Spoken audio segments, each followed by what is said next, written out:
So hey guys, welcome back to my channel. और आप लोगों को पता है कि यूजीसी नेट ने अपनी आंसर की अभी रिलीज़ कर दी है। तो फर्स्ट डे तो आंसर की बिल्कुल डाउनलोड नहीं हो पा रही थी, और नेक्स्ट डे मैंने भी अपना चेक किया।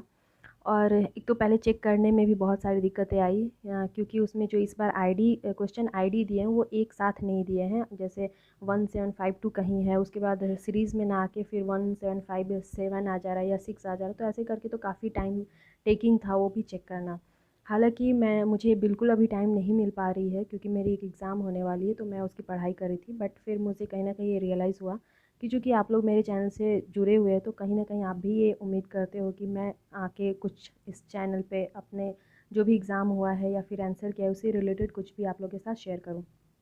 तो और मैंने जैसे कि आपको पहले भी बताया कि मैं कुछ भी यहाँ पे आपके साथ शेयर करती हूँ वो एज ए स्टूडेंट मैं आपके सामने लाती हूँ, जो मैं फ़ील करती हूँ या फिर जो हमारे ग्रुप में जो भी मेरे साथ जुड़े हुए लोग हैं वो क्या फ़ील कर रहे हैं या फिर उनका एग्ज़ाम कैसा गया, वो चीज़ों को मैं आप लोगों के साथ शेयर करती हूँ। चूँकि एक ऑनेस्ट रिव्यू जो है वो एक स्टूडेंट ही दे सकता है। जब आप टीचर के पर्सपेक्टिव से चीज़ें देखेंगे तो आपको आसान लगेगी, बट एक स्टूडेंट की नज़र से आप उस चीज़ को देखेंगे तो वो उतनी आसान नहीं होती है।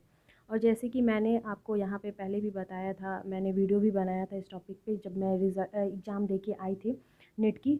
तो मैंने बताया था, ऑनेस्ट रिव्यू बताया था कि क्वेश्चन टफ पूछे गए थे। इतना भी इजी पेपर नहीं था जितना मैंने बाकी जो टीचर्स आके चैनल पे बता रहे थे कि क्वेश्चंस बहुत आसान था, 90 क्वेश्चन 80 क्वेश्चन सही होने चाहिए। तो इतना भी आसान पेपर नहीं था।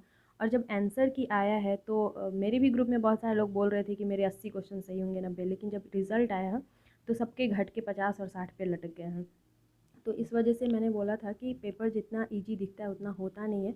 एग्ज़ाम में हमारा जो माइंड है वो सही, मतलब एक प्रेशर रहता है, उस चीज़ को आप घर पे आके सॉल्व करेंगे तो वो आसानी से बन जाएगा। लेकिन एग्ज़ाम में अगर आप उसी चीज़ को पढ़ेंगे ना तो वो बहुत ज़्यादा प्रेशराइज रहता है माइंड उस समय, और वो आती हुई चीज़ें भी गलतियाँ हो जाती हैं। अगर आप एकदम 100% एक्यूरेसी के साथ बनाएंगे क्वेश्चन, तो भी आपके उसमें 10% क्वेश्चन गलत होने हैं।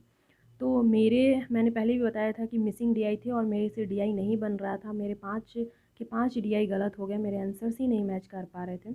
तो वहीं से एक तो प्रेशर मेरा भी स्टार्ट हो गया कि बाकी पूरा क्वेश्चंस पता नहीं कैसे होंगे। हालांकि पेपर 1 में मेरा 24 क्वेश्चन सही हुआ है, और चूँकि 5 डीआई गलत हो गया तो इस वजह से मेरा मार्क्स बहुत कम हो गया है। लास्ट ईयर मुझे जो भी मार्च वाला एग्ज़ाम दिया था मैंने, मेरे 34 क्वेश्चंस उसमें सही थे। और यही रीज़न था कि मुझे उस समय नेट में काफ़ी अच्छा स्कोर मिला था। 0.06 से मैंने बताया था कि मेरा जेआरएफ छूटा था। लेकिन इस बार स्कोर इतना कम हो गया। पेपर टफ था मानती हूँ, लेकिन 5 का 5 डीआई गलत होना मेरे लिए काफ़ी शॉकिंग था। बट स्टिल मैं आप लोग के साथ शेयर कर रही हूँ, क्योंकि मैं एक स्टूडेंट की तरह एक अच्छा ऑनेस्ट रिव्यू देती हूँ कि अगर मेरे मार्क्स कम हुए हैं तो सबके साथ यही प्रॉब्लम होगा। ज़्यादा फ्रस्ट्रेशन में जाने की ज़रूरत नहीं है। बहुत सारे मेरे फ्रेंड ऐसे हैं जो किसी से बात नहीं कर रहे हैं, जो किसी को बता नहीं रहे हैं, मतलब रो रहे हैं कि पता नहीं इतना तैयारी की थी फिर भी इतना मार्क्स कम हो गया। तो ऐसा कुछ भी नहीं है। जैसा आपकी स्थिति है सबकी स्थिति वैसी ही है। मैंने भी लास्ट ईयर 90 प्लस क्वेश्चन सही किए थे, लेकिन इस बार मेरे स्कोर घट गए हैं। मतलब मेरे 79 क्वेश्चन टोटल ओवरऑल सही हो रहे हैं, और मैं एकदम क्लियर सच सच बता रही हूँ, कोई झूठ नहीं बोल रही हूँ। क्योंकि मुझे मेरा भी जेआरएफ नहीं होने वाला है इस बार। अब पता नहीं, कट ऑफ तो कम गिरेगी, बट कितना होगा, मेरा नेट होगा या नहीं, जेआरएफ होगा नहीं, I don't know. But as a student मैं जो फील कर रही हूँ मैं आप लोगों के साथ शेयर की कि मेरे इतने मार्क्स आ रहे हैं। अब डिपेंड करता है कि यूजीसी नेट की कट ऑफ कितनी जाएगी। हालांकि आप लोग जिनकी भी जो भी कैटेगरी से हैं या फिर जो भी ईडब्ल्यूएस से हैं, अगर 75 टू 80 के बीच में उनका सही जा रहा है क्वेश्चंस, तो मुझे लगता है आपकी नेट हो जाएगी। फ्रस्ट्रेशन में जाने की ज़रूरत नहीं है और टेंशन लेने की ज़रूरत नहीं है। और अगर नहीं भी हुई तो एग्ज़ाम को एग्ज़ाम की तरह लीजिए। हम लोगों ने तो इतने एग्ज़ाम दिए और इतनी बार फेल हुए हैं ना कि अब कोई फ़र्क नहीं पड़ता कि क्या होगा नहीं होगा। बस एग्ज़ाम दे के आइए और नेक्स्ट डे से आप अपने फिर से नेक्स्ट एग्ज़ाम की तैयारी में लग जाइए। इस बात को लेके बैठिए मत कि मेरे क्या कितने क्वेश्चन सही होंगे कितने नहीं होंगे, और नहीं हुआ तो क्या होगा, होगा तो क्या होगा। कुछ नहीं होने वाला है। आप दिसंबर वाले के लिए फिर से तैयारी में लग जाइए। अगर आपकी नेट इस बार आ भी जाती है तो भी आपको जेआरएफ तो लेना ही है। और दिसंबर, अगर मेरी इस बार जेआरएफ आ जाएगी तो भी मुझे दिसंबर वाले के लिए पढ़ना है, क्योंकि दिसंबर वाले के लिए मैंने पहले ही बताया था कि जो फेलोशिप की जो अमाउंट है वो 50,000 कर दिया गया है। तो दिसंबर वाला वैसे भी आपको देना है। और आपने देखा होगा एग्ज़ाम दे के कि क्वेश्चन का लेवल दिन पर दिन कितना ज़्यादा टफ होते जा रहा है। तो लाइन बाय लाइन आपको टेक्स्ट पढ़नी पड़ेगी। मैंने शुरू भी किया था अपने चैनल, तो मैंने 2 कहानियाँ पढ़ाई भी हैं, लेकिन फिर आप लोग बोलते हो कि ये चीज़ हमने पढ़ी है मैम। तो देखिए, सबने पढ़ा हुआ होता है, लेकिन हम टेक्स्ट को सिर्फ कहानी को कहानी की तरह पढ़ते हैं, उसको क्वेश्चंस के अकॉर्डिंग नहीं पढ़ पाते हैं कि एग्ज़ाम में क्वेश्चंस कैसे बनते हैं। तो उस हिसाब से आपको पढ़नी है लाइन बाय लाइन और ध्यान में रख के, क्योंकि क्वेश्चन अब काफ़ी डीप पूछ रहा है, तो उसके हिसाब से आपको अपनी तैयारी का लेवल भी है जो वो थोड़ा बढ़ाना होगा। और आप एक स्टूडेंट हैं, तो आपके लाइफ में और कोई काम भी नहीं है पढ़ाई के अलावा। अगर आप पढ़ रहे हैं, सीरियस होकर पढ़ रहे हैं, तो आपको पढ़ाई को अच्छे से करनी पड़ेगी। साथ ही अगर आप नेट क्वालिफ़ाई कर ही लेते हैं, तो यहीं पे आपकी जो पढ़ाई है वो ख़त्म होने वाली नहीं है। आपको असिस्टेंट प्रोफ़ेसर के लिए भी पढ़ना है। जैसे अभी राजस्थान असिस्टेंट प्रोफ़ेसर आई हुई है, एमपी असिस्टेंट प्रोफ़ेसर आई है।